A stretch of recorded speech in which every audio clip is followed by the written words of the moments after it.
All right, I'm going to get started. So again, thank you guys for joining us and congratulations on your award. We're all really excited for you guys and excited to see what these Go Texan funds will do for your business and for the program visibility over the next year and a half. Basically, we're going to go over some of the requirements for the grant, some expectations, and then also some friendly reminders and useful information towards the end that are common misinterpretations or things that are just forgotten that'll help us and you guys in your process for submitting your payment requests and fulfilling your grant requirements. First, I just want to go over the timeline really quickly. This is in the documentation that I've sent you guys, and it was also ironed out in the RFGA, and we're thankful that we were able to stay on schedule and have the start of the grant term be August 1st. So technically we are already in your grant term, and any expenses related to the project can be completed now and as early as August 1st. The end of your grant term will be December 31st of next year, so 2027. So it'll be about a 15-month grant term from August 1st through December of 2027. You will have reports, quarterly reports that are due. I will speak about those again a little later. This is the reporting period, letting you know we're in our first quarterly report term right now. It'll go until November 30th, and then you will have a month to complete that performance report, and then so on and so forth for the rest of the quarters. Since this is a 16-month grant term, you'll have a fifth quarter instead of just four, and that one will cover 4 months. It'll be a bit of a longer quarter, as well as a final performance report that'll be due 30 days after your grant has ended, over the entire project. So it'll be an overall view of the entire project.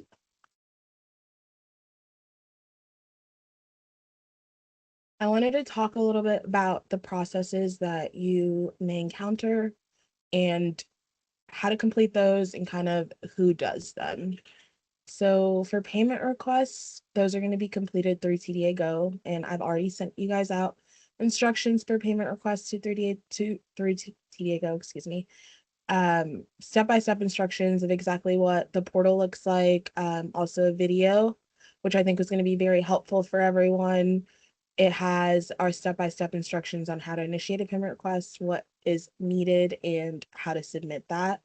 Of course, if anybody has any issues with the video or the instructions or our TDA Go application, definitely give us a call. We'll be able to help you through the process. Even if it is just, hey, I completed my payment request before I submitted. Can you take a look and make sure that, high level, everything that is necessary is there? We can definitely do that.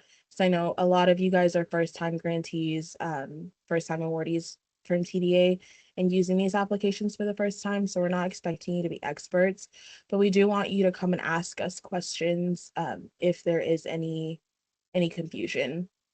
So you are responsible for initiating your payment request and submitting it. So you'd be the responsible party for those payment requests, and then approval lands in the lap of the grant specialist. So once you have submitted your payment request to us, we will work through the approval process and get you reimbursed.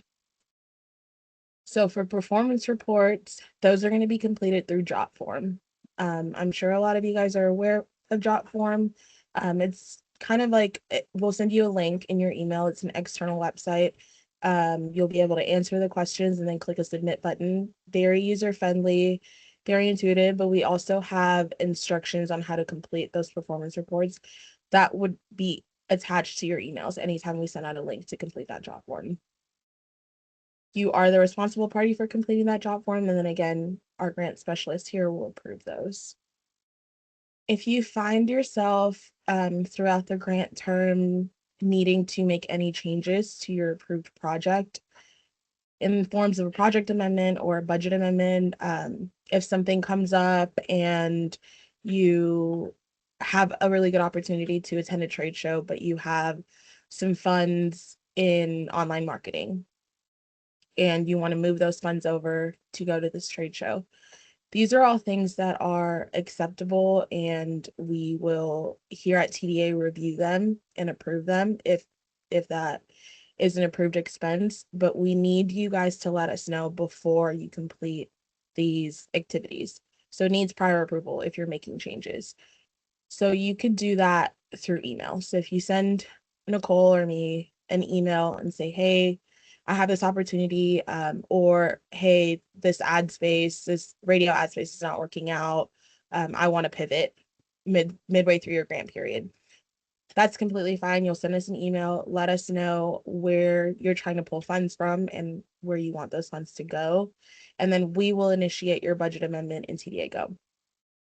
Once we do that, we'll let you know that it's been initiated. We'll send you instructions on how to complete it. You'll go in, you can complete it, you'll submit it back to us, and we will approve it. So this is one of those things where you can't initiate it yourself, unlike your payment requests.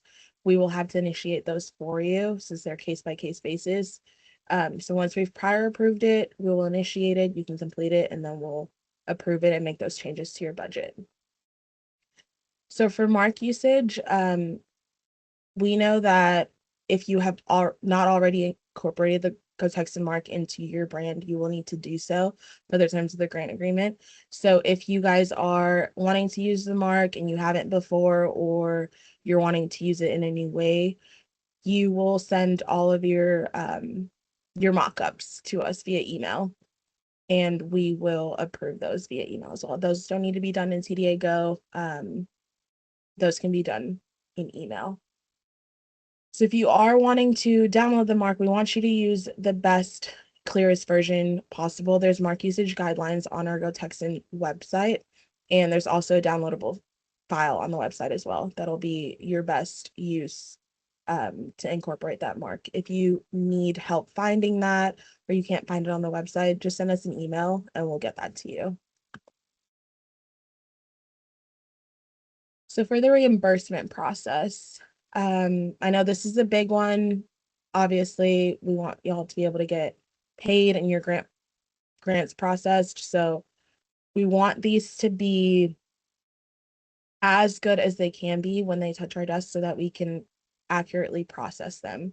So for time frame, the payment takes approximately 30 to 45 days to process. Sometimes it's much sooner than that. It really depends on the length of your payment and the completeness. So if you're submitting a payment request that is 2 line items long, you only bought 2 things in this quarter and you want them paid for, and you submit everything that we need in order to reimburse you, that's something that can be turned around pretty quickly. Now, if you are submitting a payment request that has 30 line items in a quarter, that's something that's going to take a little bit longer. Still most likely in that 30 to 45 day time frame, but if they are incomplete, if we don't have what we have asked for as documentation, then that is going to take longer. It'll delay your processing of your payment request. What happens is it goes to, if we had to reach out to you for any missing documentations, it goes to another status. It's not in submitted status anymore, it's in pending information. And we run through all of the payment requests that are in submitted status, and then we go back to the ones that are in pending information once you give us that information that we need, and then we process those.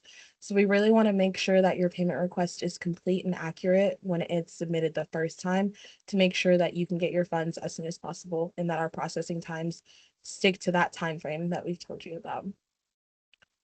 The way to do that is, before submitting your payment request, ensure that your expenses are within the grant period. So between that August 1st date and that December 31st, 2027 date, it's approved in your budget, or you have written prior approval. So either it's approved in your budget, or you've talked to us about an expense already, or we're going through the amendment process. The expense just has to be approved one way or another. Make sure that the expense supports the project. It's been fully paid. So if there is any partial payment, we would need you to note that, and we would only be able to pay partially. So those are things that we can talk about depending on the expense, but we do need to know when you're submitting an invoice if it has been fully paid or partially, or whatever the case may be. Make sure that your expense is properly documented. has not already been reimbursed, meaning if this is your third payment request, you have not already asked for reimbursement in your first or second. Therefore, we are not duplicating the expense. We want you to make sure that you keep your payment request records um, up to date so that you know what you've already asked for in terms of what's been reimbursed and what's still coming up on the docket. So we like to keep it quarterly, so you can tell kind of by the date of your invoice if you would have done this last quarter or if this is a this quarter expense. And then obviously make sure that your expense meets the grant requirements.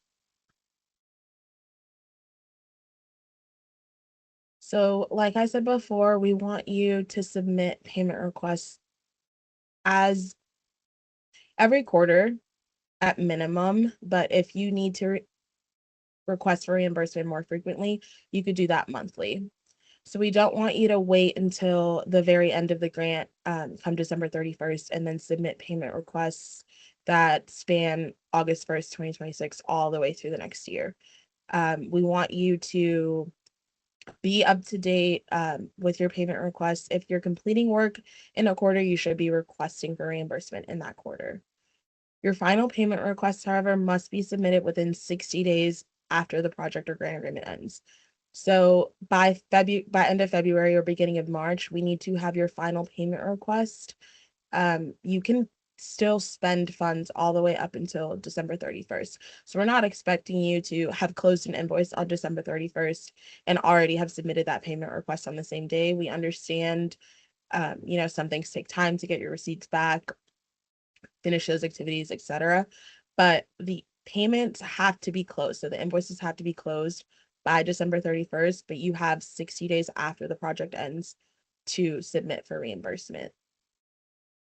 Typically, the required documents for payment requests are an itemized invoice or receipt, your proof of payment, meaning the invoice will say paid on it, but we need to see the method that it was paid with. So if it says paid with check, we'd need a copy of the canceled check. If it says paid with Visa, we'd like to see them have what kind of card it was or the last four, whatever the case may be. We want to see that the invoice has been zeroed out. So we don't want you to submit a quote or an invoice that has not yet been paid with kind of a link to payment. Sometimes we get those and we don't have an accompanying proof of payment. So we're going to need that as well. We want your invoices to be itemized with the list of expenses. So if it's not just one line item, if you guys are getting a few things for demos or a few things for a trade show, we want all of those expenses itemized on the invoice list. And then if there is any difference from your budget, we want you to also note that in your payment request. So like I said earlier, if you're not asking for the full amount that you have earmarked in your budget, you need to let us know, or else we'll just reimburse that entire invoice and there's nothing left in that category anymore for future expenses. So say you had $1,000 budget for online ads and you submit an invoice for $1,000, but you actually want to only get paid out for half of it, so then you can use the rest of the funds at a later date, you would have to let us know ahead of time. And that's something that we can definitely do, but we just need to know. So for acceptable documentation, it has to have the vendor or the contractor name. So it has to have whoever you are paying. So the company that you're working with, or the store that you went and you got these items from, or the vendor that you contracted, whatever the case may be, that name and some hopefully phone number or address or whatever identifying information needs to be on that documentation. The date that you purchased the item or the service, we need to make sure that it's in the grant terms. So that's how we need the date of purchase on that documentation to make sure that it's within grant agreement terms. The description of the goods or services, just like I said before, make sure it's itemized. If it's something that is a product number or a SKU and we don't know what it is, we would love to have a description of what it is on the documentation. If not, we need a description in the notes section of your payment request that tells us exactly what this is. We want the total amount paid and then also proof of successful payment. So like I said, they should be paid, they should be zeroed out invoices, and we should have a method of payment on that receipt. I'm going to show you what different receipts look like and what different acceptable proof of payment looks like for us. So that first one is a receipt that you would get from a store, right? It's Tractor Supply. You can see that the date is in the top left corner. It is itemized. Nicole, you have your hand up. If you want to come off the mic, you can and say something.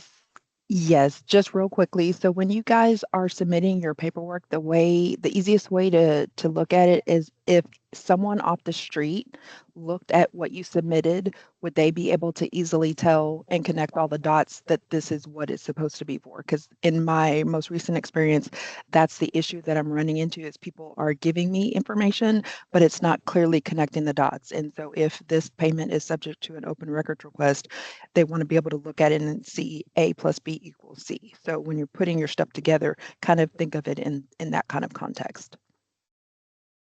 Thanks for that, Nicole.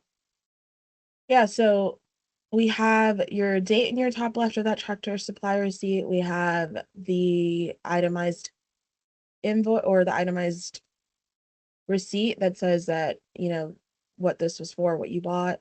We have the total of what you paid, and then we also have how you paid. So that MasterCard is there. If you need to redact anything from your invoices, you can. So sometimes people give us proof of payment in the form of a bank statement. Anything that needs to be redacted, you can definitely go ahead and do that.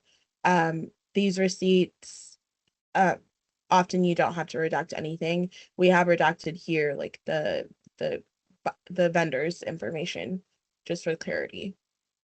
So that second invoice is your traditional invoice that you would get from a contractor or vendor that you're dealing with, not a store receipt. And then again, see, like we have the invoice number at the top, in the top left. We have the name of the business in the top left. We also have the date that it was purchased, the list of products purchased, itemized, and then also the total and the payment that was made. So if you are paying in cash, which we do accept, we accept cash payments, we also still need a receipt. We can't just have you submit for reimbursement without an invoice and just say, hey, I paid for this in cash. Can I have the reimbursement? So we need some kind of receipt. And this is one that is typical that we will accept. It has the date of sale on it, it has the buyer's name, the buyer's address, it has the amount that you've paid, it has your name, your contact information, it has the itemized information of exactly what you bought, and then it says paid in full. And most of the time it'll have like a paid in cash stamp on it or whatever the case may be. Those are things that are accepted. If these cash payments are over $5,000, we usually require an accompanying form, which you can request from our office. It's kind of an affidavit saying that, hey, like, yes, this was paid in cash, because that is a large sum of money for us to just take kind of a stamp of approval saying that that was paid. So I mentioned before our required reports, there will be possibly 5 of them with a final report if your project has ended early. So if your project runs from August 1st, 2026 to, let's say, April 30th of 2027, you will only be responsible for the first quarterly report, the second, the third, and the final. So we're not expecting you to continue to submit performance reports, quarterly performance reports, if you have ended your project already, if you've closed out your project. So if you have expenses dating all the way up to December 31st of 2027, we're expecting all of those reports to be completed. Like I said, they'll be completed through drop form. Someone from my office will send you an email at the end of every reporting period. So it'll come November 30th, February 28th, May 31st, and so on. And then that will be due 30 days later. We have our due dates there, and they'll be completed through drop form. So I wanted to go through some friendly reminders and then some common misinterpretations of our grant terms that we see often, just to kind of at the top of our grant period when we're thinking about what we're going to be spending our funds on and how we're kind of forming those projects. I want us to be aware of these things before we get deep into our projects, and then we're not able to reimburse for something that you might have thought that was previously reimbursable. So the first thing and the biggest thing is if your payment requests are incomplete, your processing will be delayed. I know I mentioned it before, but because there are so many grantees, everybody is submitting payments around the same time quarterly. There's a lot of work coming in at the same time. A lot of people are needing their funds reimbursed at the same time. So if they are incomplete or incorrect or errors in your process or your payment request, we will have to then reach out to you for that information and move it to a different status. So I want to make sure that we are completing our payment requests to the best of our abilities. And of course, if there's something wrong, you won't get penalized. We're just gonna have to, it's just gonna take a little bit longer than our regular time frame. We want to make sure that you keep expenses separate. So we see often, especially since we're small business owners, we're working on these businesses simultaneously to our other life expenses. So if you're going to Sam's Club and you are buying products for your in-store demos, so you're a salsa company and you're buying chips and forks and napkins and little cups, etc., that you're all going to be doing in your demos, but then you also, for your household, want to pick up milk or detergent or whatever that might be. The best way to do that is two separate transactions. That's going to be the easiest, cleanest way to do it. Pay for your household items separately and then pay for your grant items separately. We want you to keep these expenses separate. If, however, you are paying for it together, um, we see this often if you're making an online order and you don't want to pay a double shipping fee. That's completely understandable. We do need you to go in to your invoice and redact items that are not grant related before you submit your payment request. We want you to be clear with us on what is grant related and what is not, so we then don't have to go back to you, put your payment request in a different status and be like, hey, this doesn't seem like it's a grant related expense. Can you explain? And then you're just like, oh yeah, like that was for my house. But now your payment was delayed in processing because you didn't go in and redact it. So we just want to make sure that you're keeping those expenses separate, one, and then if you can't, make sure that you're removing them from your payment request before you submit it. We also want to make sure that no payments are being made to TDA. So for your Go Texan related events. So if you guys are participating in state fair and you're paying for your booth fees, or you are paying TDA to get your health permits for your boots or whatever the case may be, if the payment is being made to TDA as well as your Go Texan partnership fees, we cannot reimburse those. They may be marketing expenses, they are.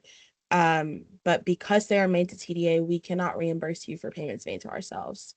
Um, so we want to make sure that you're not uh, submitting any payment requests or any invoices that have been paid directly to TDA. It's just part of our grant terms that we cannot reimburse ourselves.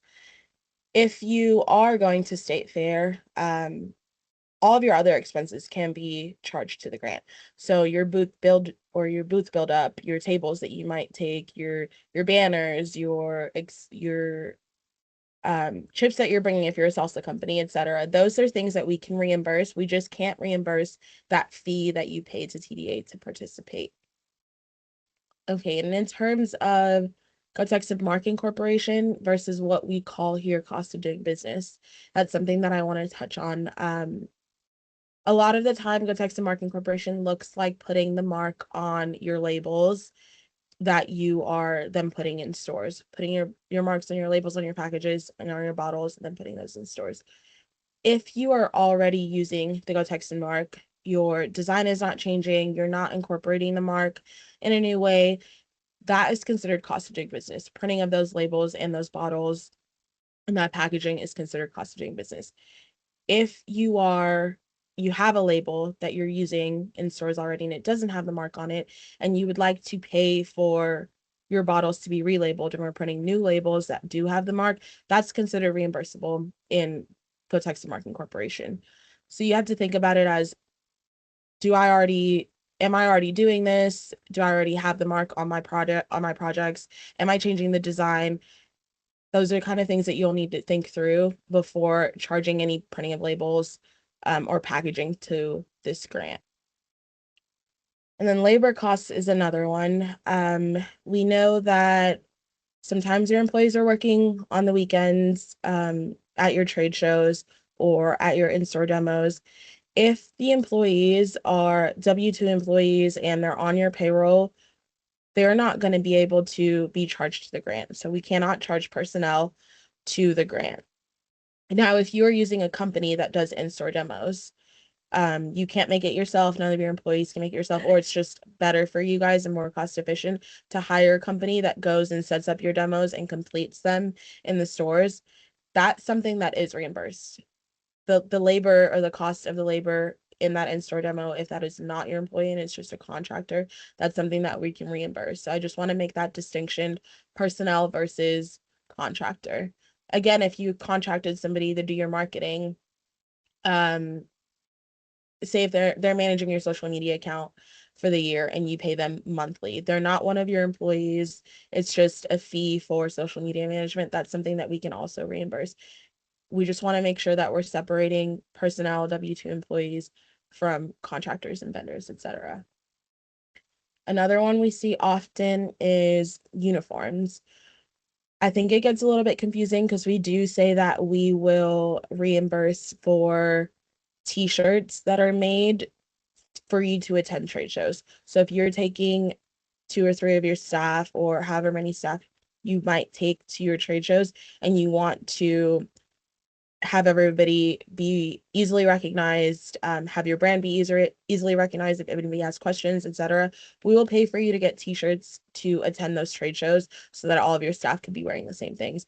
But what we're not going to be able to pay for is to clothe the staff in your storefronts or any like heavy jackets or anything that might go under the umbrella of uniforms. That would also just be considered cost of doing business. It's not a cost to attend the trade show, therefore it's just cost of doing business. I'd also want to mention coupons. And I say this because we've seen recently an uptick of the HEB coupons or the in-store coupons that you want to be reimbursed for the costs associated with doing these promotions in the stores.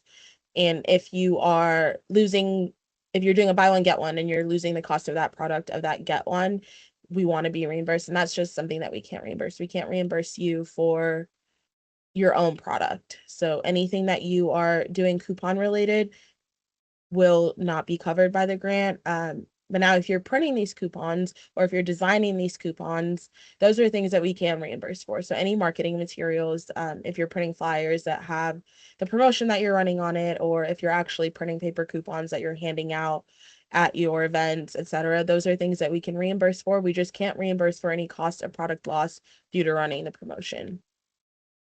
And then I also want to mention gift cards because we see a lot when people do events, they have kind of prizes for you to win, whether that might be a t-shirt or a koozie or whatever the case may be. And then they have gift cards that they are giving out to winners when they attend these events. So even if it is just a Visa gift card, we can't reimburse those. We also can't reimburse gift cards that you are giving for your storefront. So then that again is product loss due to giving the gift card. We can't reimburse those. So I wanted to just cover common misinterpretations of the wording that we see. I know a lot of people are first-time grantees. Some of this stuff is hard to read or decipher. So if you do have any questions when you're looking at ineligible expenses, if you're like, I think that this is a marketing expense, why is it ineligible? You can definitely reach out to us for clarification and we'll talk you through those. Or you might be even reaching out to us about something and we'll be like, that is a marketing expense. We can overwrite that. So you could just call us, ask those questions, and then we'll talk through those things together. All right. Nicole, do you want to add anything before we go to questions? If not, we No. will take hand raises, we'll take questions in the Q&A, we'll take questions in the chat, whatever you guys feel comfortable doing. All right, Cindy, I'm gonna go ahead and let you come off of your mic and ask your question. You can go ahead. So, in incorporating the Go Texan logo, I want to put it on the front of my labels, but I want it to match my my gold foil. Can I put the Go Texan logo, approved Go Texan logo in gold foil on there, or is it just supposed to be white, black, or red? So Cindy, go ahead and send us like a mock-up of what that would look like, and then Okay. we'll reach out to the Go Texan team. If sometimes if it's outside of our scope, we can reach out to our Go Texan team and they can make that approval, and then we can let Okay. you know that way, okay? Okay, perfect. Thank you. All right, Rose, you can go ahead.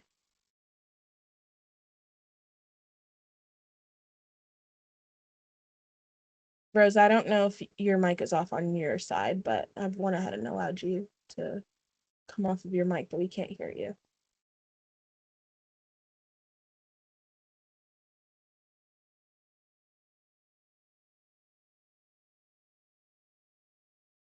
And Rose, if you want, we still can't hear you. You can type out your question in the chat and we will answer it for you. Perfect. I'm gonna move on to Shilpa. I'm gonna let you come off your mic and ask your question. Go ahead. Hello.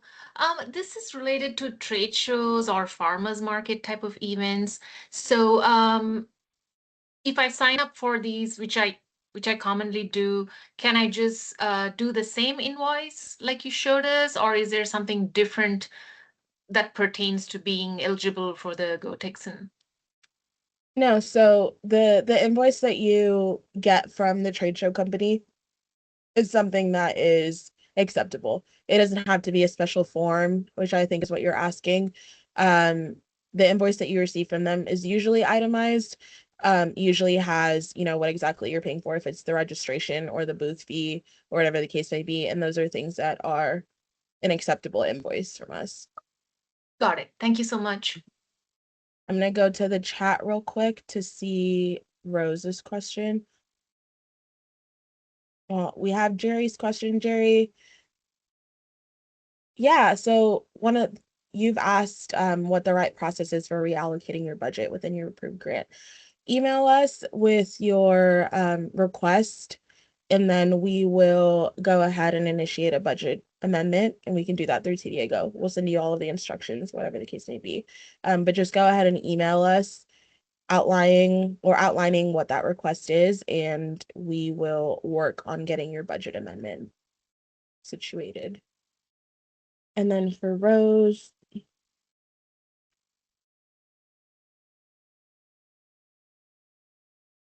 see.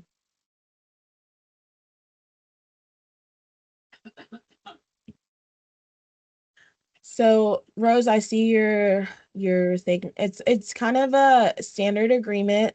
And the Go Texan mark on your products or on your banners fulfills this requirement that all materials must include a statement that the work was funded in whole or part by the TDA government.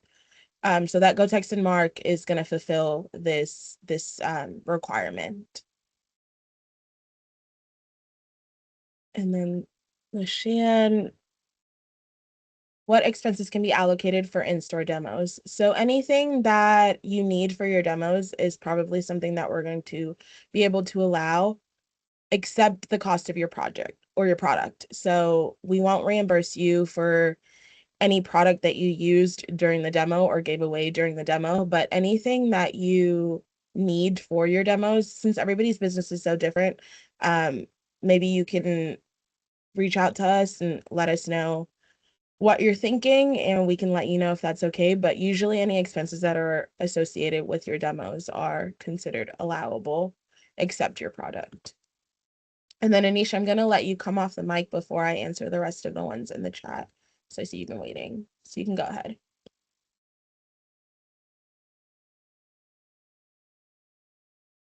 Anisha, you're muted on your end, but you're allowed to speak whenever you can.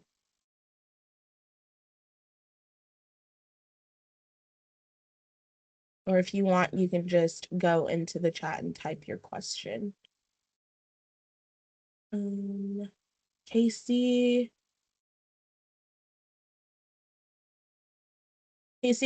when you ask, can you explain how you want to receive the data so we know how to track what to track for our reporting? Can you clarify what you mean by data so that I can better answer your question? Hey, sorry about that, Braden. Yeah, no I was trying problem. to figure out how to unmute. No problem. A couple of questions.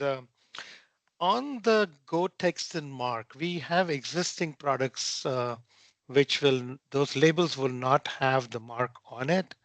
Mhm. How do we deal with that? We can make sure on the future packaging when we. Right. And that's expected. That's completely fine. We're not asking you to pull those products from the shelves or to not send out those products. What a lot of people do is if you have these products in your warehouse, they will get a sticker, like a label sticker, a little Go Text Mark sticker, and put it on their products and then send those out. What we're requiring is that your Go Text Mark is incorporated in some way by the end of the grant term, and that on future products you are Got you. putting that mark. So if Got it's you. already on the shelves or it's already out, we understand that. We're not expecting you to pull those. But if you do have them in your warehouse and you're wanting to somehow incorporate it, a lot of people do just do like a little sticker that they put on themselves. Beautiful. Okay, you are very knowledgeable, so thank you for that information. Of Secondly, course. on the trade shows, is there like this shows you cannot be a part of? Is there a red list or something where? Hmm. So we are in the food industry, so we do lots of national and regional trade shows and distributor trade shows and stuff like those. And I'm trying to Hmm. figure out, uh, can we do event like, say, for example, the Summer Fancy Food Show, for Right. example. Can we do that, and how does that work? Yeah. So we don't have a red list of any shows that you can't attend. Um, we know that other agencies, like I know Summer Fancy Food is supported by SESTA or whatever the case may be. Those are definitely things that you can attend and you can request for reimbursement for. We don't have a red list. Obviously, we want them to be pertinent to your product. Of So course. if you are a food business, we don't want you to be asking for reimbursement for a trade show for like a PPE company or something Yeah, like that. So that's gotcha. as far as we go as far as trade shows. But if you can show us that it's relevant to your product and it's beneficial to you, then we will accept that. Correct. Okay. And on the demo part, so the demo personnel we work with, we can use the funds to pay for them, correct? Yes. Okay, Just can't be your own employees. got you. Okay. All Hmm. right. Good enough so far, so good. Hopefully there are no more questions. Thanks a lot, Yeah, Brady. no problem. Thank you. Okay, Casey, I see that you clarified your question, and that's a really good question. You want to know what data you need to track for your reports, sales, ROI, traffic, etc., and what is on that form. So in that post award guidance that I've sent out, you can actually already access those reports. So they're live links on Jotform. Obviously, we don't want you to submit anything until you've completed that quarter. But you can look at the quarterly reports. You can look at quarter two report, which is a little bit different from the first and the third. And then you can also look at your final report to see what you would need to kind of track for your reporting. We're not asking for sales and ROI on every single report. We ask for it at the end. It's at the end, and then also your quarter two report just to kind of see the progress. Casey, I sent out post award guidance in an email, and then in that reminder email that I sent out today, you can scroll down and see the previous email. And if you click on your post award guidance, a PDF will pop up. It'll have the projected timeline of events. Underneath, it'll have your performance reports, and it'll have hyperlinks to quarterly reports 1, 3, and 4, quarterly report 2, and the final performance report. If you need that document again, if it might have been deleted or lost in your inbox, let me know and I can email you again. I think that's also a great time to mention that you guys should be keeping that document. Maybe put it on your home screen of your computer or print it out, because it has a lot of the processes that you'll need throughout your entire grant. It also has step-by-step instructions on how to complete your payment requests. So if you have any questions that the video is not answering in TDA Go, this document will have screenshots of what every single step will look like in your payment request instructions in the email that I sent you. So make sure that you're looking at those attachments that were in that email before you submit your first payment request. And then also, it would be a great thing to review before you start making expenditures as well. Also, let me add this as far as the performance reports. If those are not completed within a timely manner, they can delay your payment request from being processed, even if it's a complete payment request. So make sure that you are keeping up with those quarterly reports. And we will be sending out, we'll send out obviously the links to reports, even though they're in this document. We'll also send out reminders to make sure that it's top of mind and you guys are not falling into any type of delinquent process or anything like that. All right, Rose, I'm going to answer your second question, approval of promotional materials. So we want you to send in your promotional materials via email, and you're just going to use your best judgment on that. We're not going to need every Instagram post or every flyer that you put out, but if you're printing a big banner and you're asking for reimbursement for that, we do want you to send us an email kind of approving that promotional material before you go ahead and do that purchase. So if it's something that's going to be a big cost or a big expense, we do want you to go ahead and email us for approval. And then if it's something that you're putting the GoText and Mark on for the first time, we also want those mock-ups sent to us via email so that you can approve them. All right, Anisha, I'm gonna let you speak. Okay, thanks. Mhm. Do you have any examples of how others have used the Go text and marks prior, like Yeah, examples of how they've incorporated on their packaging, logo, right. banners, whatever? All right, yeah, we can definitely talk to the Go Texan team, their marketing team, and see if we can get a mock-up of how people incorporated some of the unique ways that they do it while still remaining compliant, and I can get that sent out. That's a good idea. Thank you. Yeah, of course. Mark, so you asked if reprinting of existing GoTex and Mark products is eligible, and if it is something that you've already incorporated, it's not going to be eligible. It's just going to be considered cost of doing business. So if you already have the mark incorporated into your projects or your products, and you're just kind of doing a reprint because you're just putting out new products, that's not something that we'll be able to reimburse because you're not doing a new incorporation. You're just kind of reprinting existing products. So we'll consider that cost of doing business. And then Anisha, I don't know if you can see the chat, but LaShan said there's a lot of good examples in the GoTex and Partners group on Facebook. I don't know if you're in that group, but it might be a good resource for you to see how people use the mark. Yeah, I'm not on a Facebook. So Well, I'll make sure I can get the link to you and you can go ahead please, thank you. join it if you do have Facebook. I'm gonna check the Q&A to see if there's any questions in there.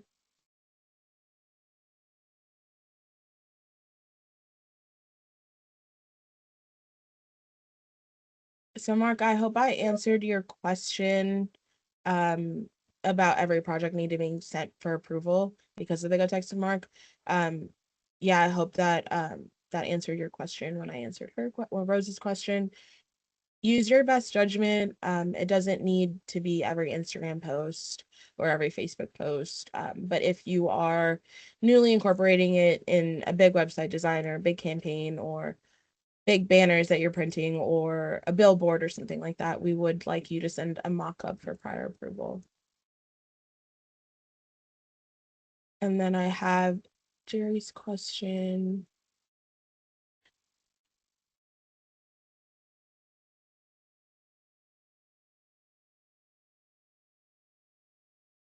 I'm not sure. You said the last third of the grant application was entered directly into portal fields. Is there a way to get this completed application back so I can see the exact budget allocation?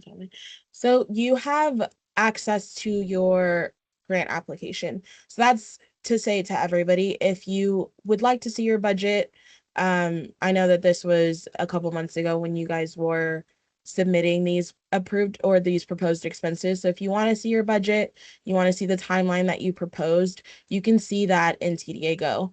You're going to want to go to your dashboard in TDA Go.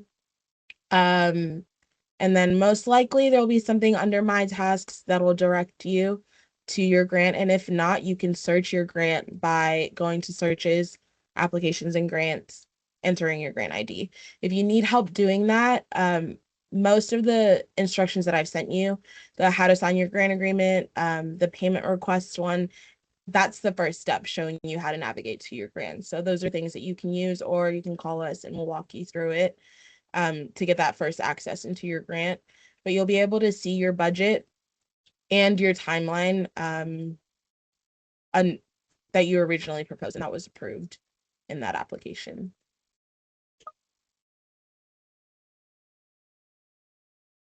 No, Rose, each individual picture and ad doesn't need the GoTex and logo in your meta campaign, and it also doesn't need prior approval from us.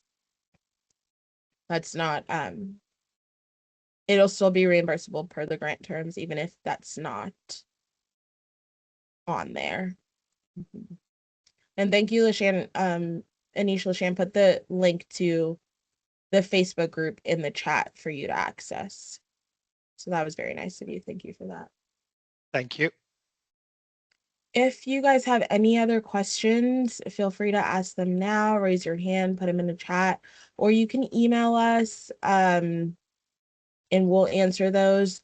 Or if you want to review everything and then join our webinar tomorrow morning, we'd love to have you.